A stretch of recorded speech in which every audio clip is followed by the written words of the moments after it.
Welcome back to the show.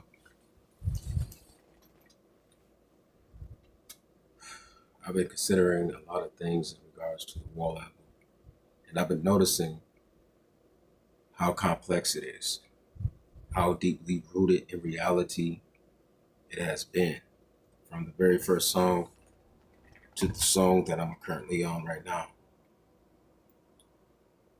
The show must go on, in the flesh, and run like hell. The next three songs that's up that I will be doing today. So the show must go on in the flesh, run like hell. It seems like this song, this album was written in such a way to whereas it is to reveal the life cycle of a person or people, life cycles of people. There's there's not enough things I can say about this album. I mean, I've said so much about this album already. If you go back and look at the full length of what I've done so far on Pink Floyd, you would understand that I've lauded this group, gave accolades to this group, and put this group in a status or on a platform that belongs to themselves.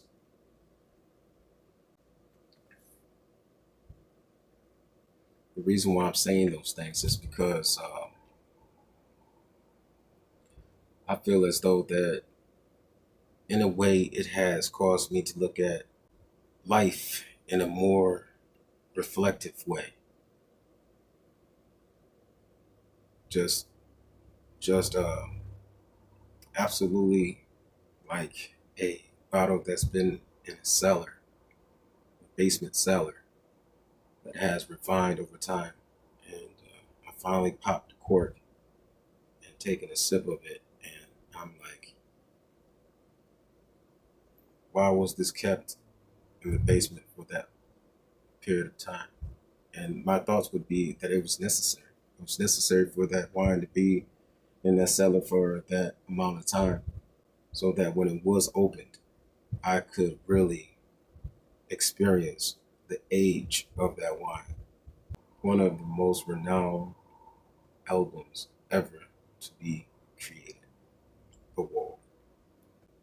And before I get into the album, I want to give out a shout out to all my subscribers, those that have been informing me from the very beginning, since I did Time until this time, in regard to David Gilmour, Nick Mason, Richard Wright, and Roger Waters, and Sid Barrett.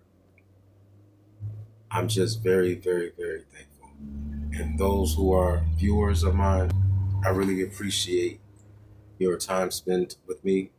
And if you want to subscribe to my channel, that would be very appreciated. But without further ado, let's get to The Show Must Go On, in the flesh, and run like hell.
show must go on.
show to feel the warm thrill of confusion, that space cadet glow. I got some bad news for you, sunshine. It isn't well. He stayed back in the hotel and they sent us along as a surrogate band. We're gonna find out where you fans really stand. Are there any queers in the theater tonight? Get 'em up against the wall. Now there's one in the spotlight. He don't look right to me. Get him up against the wall. And that one looks Jewish. And that one's a cool. Well, it's we frap into the room. There's one smoking a joint and another with spots. If I had my way, I'd have all that shot.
That was absolutely amazing.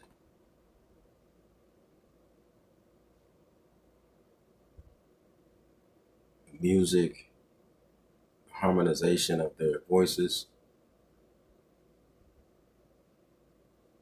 Roger Waters, David Gilmour, Nick Mason on the drums, fantastic work. Richard Red on the keys. It's just, it's almost unbelievable. The lyrics are unbelievable, unbelievable, unbelievable. He said, "Oh, Pa, take me home. Oh, Mom, let me go." Like I said, suicide, suicide.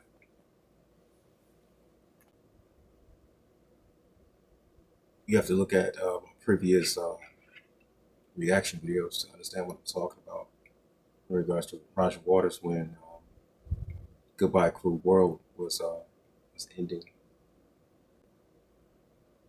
going into Hey You.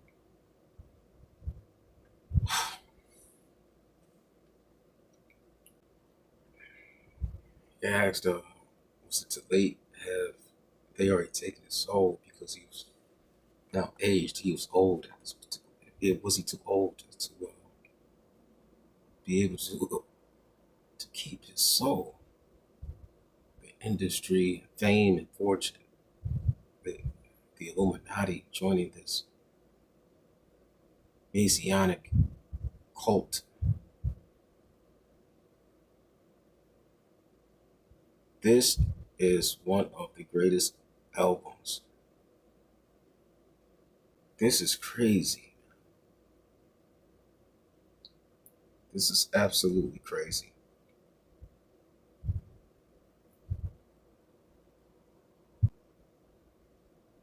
Then he goes into In the Flesh.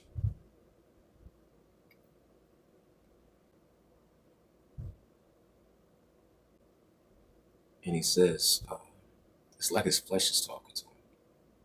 His sinful nature is talking to him. Saying, so you thought that you might like the show. Told him like, sleep all day and run all night. And run like hell.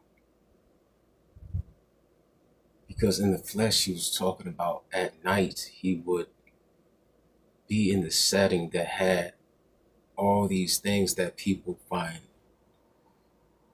some type of prejudice in. Spoke about, a wide range of things.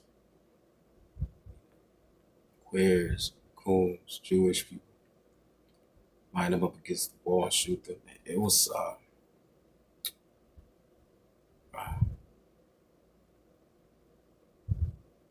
Wow. It says, with your nerves in tatters, when the shell shatters. With the persistent, he says something when the hammer batters, breaking that ability for that shell to sound out, the conch of the shell to sound out, to give warning. Once that's over with, then he could be trapped and not hear the sound to get out, the call to get out, and he better run like hell. Sleep all day and run all night.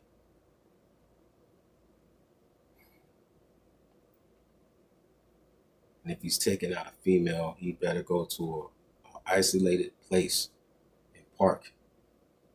And hopefully they don't get caught, because if he does, he'll wind up in a cardboard box shipped back to his mother. But isn't that the way to get to his pop? And isn't that the way for his mother to let him go? The show must go on in the flesh. I'm like, yeah, man. I do not want to keep going rambling on. You know what I'm saying. In this, I shouldn't have to say much more than what I've said. Him struggling to come to terms with what he has gone through. Roger Waters. Someone said that 80% was about him, and a certain percent was about Pink, the fictional character. And oh yeah, it was talking about the band too. You know, a surrogate band, but and also Sid Barrett. I mean, whatever part belongs to what. I think that Roger Waters revealed his life in this album. The things that he experienced, saw, understood, had gone through. I think that he poured his life out in this album. And that's all I gotta say about that. Sound just like Forrest Gump. You know? That's it. I don't have anything else to say about that. One of the albums that make you go, mm. But to all my subscribers, I really appreciate you guys. To those who are not subscribed to my channel, I would really appreciate your subscription. Leave a like, leave a comment below, share this video, and until next time, deuces.